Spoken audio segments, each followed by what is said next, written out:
আজকে বিল্লালের নামে সত্য একটা কথা বলবো, কারণ বিল্লাল হচ্ছেন মানবতার ফিরিওয়ালা।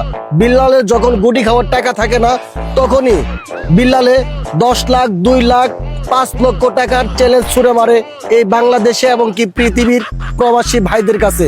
আমি আপনাদেরকে একটা দৃষ্টি আকর্ষণ করে বলতেছি, কারণ সে প্রতারণা। আপনি বিশ্বাস করেন সে মানবতার ফিরিওয়ালা।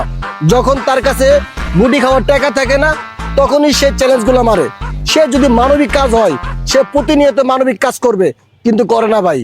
যখনই তার পকেটে গুটি খাওয়ার টাকা থাকে না, সে তখনকাই ঠিক এই চ্যালেঞ্জগুলো নেয়। কারণ 10 লক্ষ টাকার জায়গা সে 20 লক্ষ টাকা উপার্জন করবে।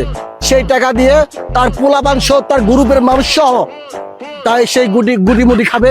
এই জন্যই আমি একটা কথা বলতে চাই এই ভিডিওর মাধ্যমে, যার বিল্লালের পোলাপান গুলো আছেন, ভিডিওটা শেয়ার করেন, আপনার বাবার কাছে ভিডিওটা পৌঁছায় দেন। দেখি আপনার বাবা আমাকে কি করতে পারে। আমার চ্যালেঞ্জ, আমি একাই 100 চ্যালেঞ্জ করে দিলাম।